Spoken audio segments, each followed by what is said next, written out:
Assalamualaikum warahmatullahi wabarakatuh. Saya Rifki Febriansyah dari kelas 4C Fakultas Pendidikan Agama Islam, Prodi Pendidikan Agama Islam. Di sini saya akan menjelaskan sikap siswa dan empati guru.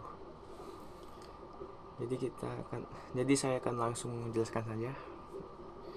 Jadi alasan siswa bersikap. Alasan siswa bersikap itu ada dari berbagai faktor, dari internal ataupun eksternal. Internal itu karena pengalaman pribadi dia, entah dari pengalaman pribadi dia, bisa dia karena trauma dari ketidakberhasilan dia menjalankan tugasnya, atau dari eksternal, dari lingkungan keluarga. Jadi seperti itu. Terus lanjut ke dari sikapnya jadi tidak layak karena tadi internal dan eksternalnya buruk. Jadi dia bersikap tidak layak seperti tidur di kelas, tidak mengerjakan tugas, atau saat guru lagi menjelaskan materi dia malah ngobrol sama temennya, berisik di kelas saat jam pelajaran.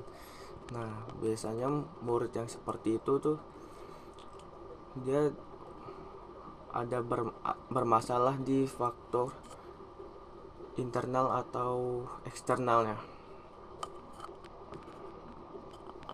Jadi langsung lanjut. Nah, cara menghadapi sikap siswa yang seperti itu, mendekati siswanya, tapi sebisa mungkin saat mendekati tidak ada siswa lain yang melihat, atau jangan sampai ada siswa lain tuh mikir, wah ini anak bermasalah nih, jadi dipanggil sama guru BK. Biasanya kan di sekolah tuh guru BK tuh ya. Nah, itu jangan sampai seperti itu, apalagi manggil saat jam pelajaran atau di kelas lagi rame sama teman-temannya. Itu jangan seperti itu. Kalau seperti itu malah mengakibatkan mental dia tambah down. Nah, jadi langsung bisa mengubah tujuan tuh maksudnya ya dari pelajaran. Dulu saya ngambil dari pengalaman saya, ada mata kuliah tuh BK. Dari situ BK tuh masuknya pelajaran, tapi bisa juga dari BK itu kita disuruh gurunya tuh menulis apa ada kesulitan saat di sekolah itu, apa ada hambatan, dan gimana ya, seperti itulah pokoknya. Jadi dia menuliskan keluh kesah selama di sekolah itu, atau apa ada pelajaran yang susah dimengerti, atau bukan tuh. Jadi menulis apakah ada pelajaran yang gurunya tidak mengenakan atau kurang enak lah suasananya di itu. Nah, jadi di sini ada juga berempati kepada siswa.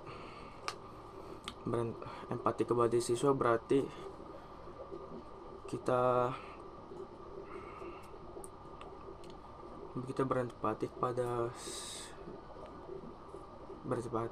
siswa. Jadi ya, ketika ada siswa yang melakukan kesalahan, seperti misalkan saat ujian guru tahu ada murid yang nyontek. Nah, kalau sebisa mungkin jangan langsung tegur di depan situ.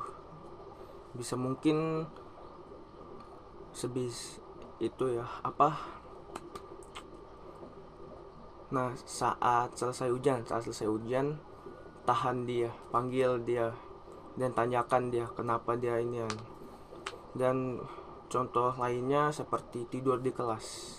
Tidur di kelas jangan langsung memarahi dia. Tanyakan dulu kepada siswa tersebut, mengapa tidur di kelas saat jam pelajaran. Biasanya murid yang seperti itu ada bermasalah juga dengan kondisi di rumahnya. Ya mungkin seperti itu sih yang dapat saya sampaikan.